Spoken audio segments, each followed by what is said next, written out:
aujourd'hui, question Mula Bandha. Qu'est-ce que c'est que Mula Bandha? Je dois dire qu'au début, pour moi, c'était quand j'ai commencé le yoga, quand on disait Mula Bandha, j'ai entendu plein de choses. J'ai entendu contracter les sphincters, contracter la zone urogénitale, contracter. Mais c'était... je dis, mais qu'est-ce que c'est? Et sur les visages de participants, on voyait la contraction sur le visage. Et je me disais, mais moi, je n'arrive pas à tenir. Suis-je la seule à ne pas tenir cette contraction plus de quelques secondes, en fait? Et c'était un grand mystère. Et du coup, j'ai un peu abandonné de pratiquer Mula Bandha. Je me sentais tellement plus confortable là-dedans, dans cette façon d'enseigner. Et quand j'ai commencé à pratiquer avec Serge, j'ai compris comment on pouvait faire Mula Bandha autrement, comment ça pouvait être agréable et intéressant de faire Mula Bandha. Par contre, Serge, si tu ne viens pas à côté de moi, ça ne va pas aller pour continuer. Donc, en fait, Serge a commencé à m'expliquer comment on faisait Mula Bandha. En fait, Mula Bandha va venir à nous, si je puis dire. Oui, parce que on entend beaucoup de choses sur Mula Bandha. On entend contraction du sphincter anal. Et bah, essayez, contraction du sphincter anal. Qu'est-ce qui se passe dans vos mâchoires? Jacques Thiébaut avait cette excellente image. Quand un petit garçon ou une petite fille demande à la maîtresse d'aller faire la petite commission, il peut encore sourire, mais si c'est la grande commission, il a les lèvres pincées. C'est un peu ce que je disais, en fait, que je voyais des participants, quand on disait Mula Bandha, ça se voyait sur le visage, en fait, les gens, ils étaient comme ça. Et je trouvais ça un peu... j'avais pas envie de ça dans ma séance de yoga. Donc, si c'est ça qu'il faut faire pour empêcher l'énergie de fuir, c'est un problème. On entend contraction du périnée régulièrement, tenir contraction du périnée pendant la posture. J'ai souvenir de sages-femmes qui adressaient à Bernadette Gatineau des patientes qui, au bout de 50 séances de rééducation du périnée, ça ne fonctionnait pas. Première chose, apprendre à relâcher plutôt que de toujours serrer. Serrer en permanence, c'est pas génial pour un muscle. Et ça n'est pas possible non plus. Un muscle, quand on le contracte en permanence, il a tendance à se fibroser. Parce que la texture fibreuse est plus adaptée à une contraction permanente, en fait. À l'inverse, un muscle qu'on ne contracte pas suffisamment, il va fondre. On est d'accord? Voilà, donc on pourrait penser le périnée plus comme un trampoline, c'est-à-dire une structure qui va répondre à une pression. Première chose, c'est où le périnée, comment on peut le sentir? C'est déjà une première question. C'est vrai que les messieurs, j'ai eu beaucoup de messieurs en cours particulier, alors certains ignorent qu'ils ont un périnée. Oui. On peut penser que c'est un truc féminin, mais donc ça c'est universel. Hein, certaines femmes aussi découvrent qu'elles ont un périnée au moment de l'accouchement. Oui. Et c'est une zone où pour certaines personnes c'est impossible à ressentir. Donc nous avons ce petit exercice à quatre pattes du peut-être que... Tu le fais? Ah, je le fais moi, d'accord. Tu fais. Ok.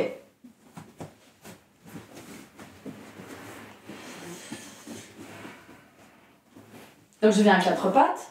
Tu viens à quatre pattes et tu vas monter à quatre pattes en shadow creux. On ne va pas expliquer. Hein. Voilà. Et dans cette position, tu vas prononcer pe, te, que. Sur 3 respirations différentes ou sur la seule respiration? Pe, te. Ça peut être sur 3 respirations ou ça peut être sur la même. Les deux sont possibles. Mais au début, je me sens plus à l'aise de le faire sur 3 respirations. Sur 3 respirations. Hein? Allons-y. Pe, te, que. Pe, te, que. Pe, te, que. Pe, te, que. Je sens que ça contracte effectivement quelque chose au niveau du fondement et à des zones différentes en fait. Pe, te, que. Pe, te, encore plus doux.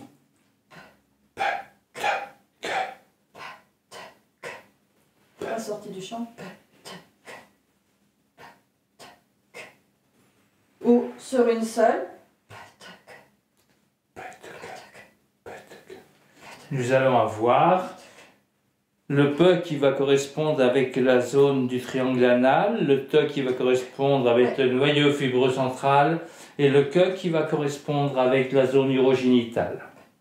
On sent bien. Et j'avoue que je vais dire que cet exercice-là, je l'ai fait faire à des messieurs qui avaient plus de 70 ans. Et bien là, ils sentent le périnée. C'est le premier exercice à commencer justement avec des personnes qui ne vont pas sentir le périnée. Deuxième exercice, toujours à quatre pattes et en chat de rond.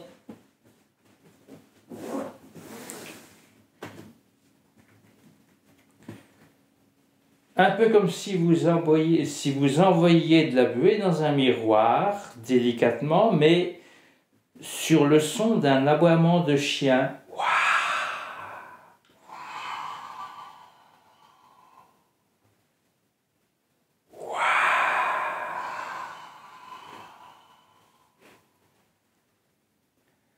Et on relâche et on laisse inspirer par la bouche, si ça veut inspirer par la bouche.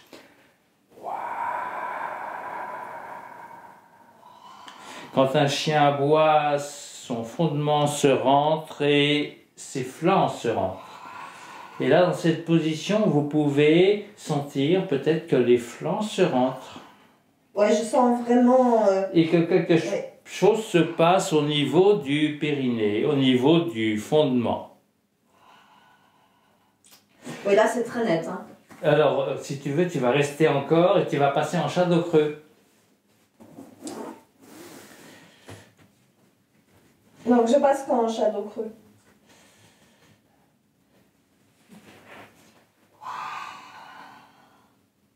Voilà. Tu passes en shadow creux et tu restes en shadow creux. Et je continue? Et tu continues le même mouvement. Passer en shadow creux pour être sûr qu'on n'est pas en train d'expirer avec le droit de l'abdomen, les tablettes de chocolat, mais qu'on est bien en train d'expirer et de solliciter de cette manière les abdominaux transverses. C'est un peu plus délicat, un peu plus difficile. Ne forcez pas le son. Ça reste léger, envoyez de la buée dans un miroir. Et peut-être vous allez sentir d'une part les flancs qui se rentrent, le bas-ventre qui se rentre. Et d'autre part, quelque chose qui remonte dans le fondement. Ouais. C'est très net, hein. Je sens vraiment, il y a comme une aspiration, hein. Ça rentre et ça remonte en fait. Voilà. Donc bien comprendre comment et à quoi réagit le périnée. Le périnée antagoniste des abdominaux grand droit. Donc quand on fait des abdominaux style crunch, on risque fort de repousser le périnée. Si on expire avec les transverses, alors ils sont synergiques avec le périnée. Dans cette position, pas cette position effondrée, mais cette position assise sur le triangle antérieur du périnée, sur la zone urogénitale, où vous êtes le plus grand. Dans cette position, si vous cherchez à contracter très délicatement le périnée, alors vous allez sentir dans le tout bas-ventre une réaction dans les muscles transverses, un petit scintillement, une petite manifestation. Donc transverse et périnée sont synergiques.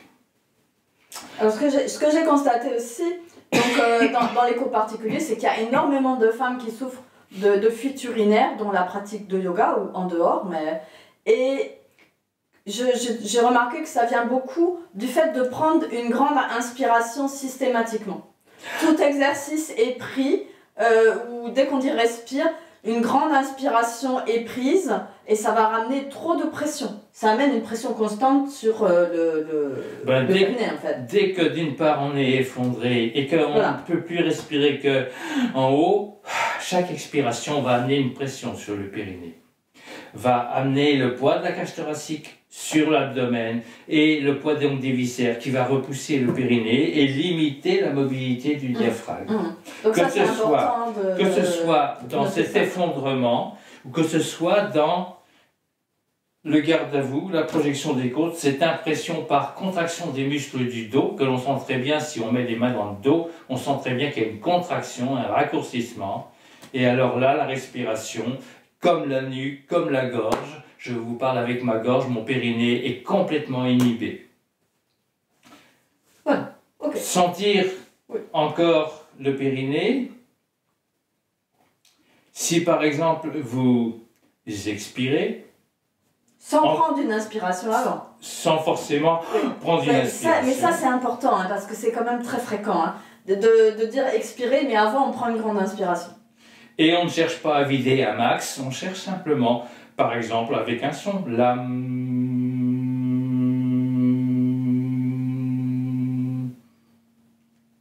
et on relâche le ventre.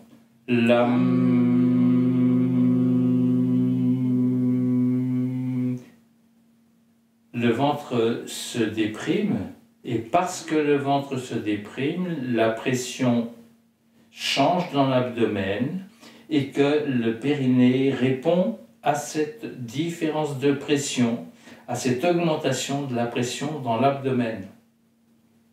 Alors que si vous gonflez votre ventre, soi-disant pour ramener une respiration abdominale, vous gonflez votre ventre, le périnée fiche le camp. Le périnée s'effondre, il est repoussé. C'est comme si vous gonfliez un ballon dans une caisse où il y a un petit trou dans la caisse. Eh bien, tout le surcroît de volume va sortir comme une bulle hors de la caisse. Voilà. Et maintenant, dernier exercice. Vous cherchez à gonfler votre ventre en l'empêchant de se gonfler. Comme si vous mainteniez ça vide. Le ventre ne va plus se gonfler. Et vous essayez de le gonfler. Et comme il ne peut plus se gonfler et que vous n'avez pas pris l'inspiration là-haut, vous allez dilater les côtes, ouvrir les côtes.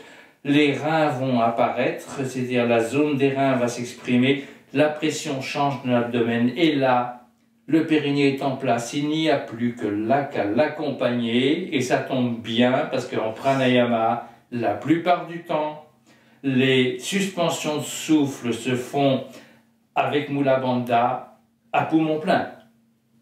Et ça n'a rien à voir. C'est un Mula Bandha extraordinaire qu'on accompagne, qui est très agréable et on sent l'énergie. Une fois que le périnée est en place, on l'accompagne, on le maintient. Ça n'est pas du tout la même perception que contracter votre périnée. C'est pas le mental. Et on s'émet à veille des possibilités du corps, en fait, si je peux dire. Voilà. Expérimentez, abonnez-vous à notre chaîne. Abonnez-vous et continuez à nous envoyer vos questions. Merci, bye bye.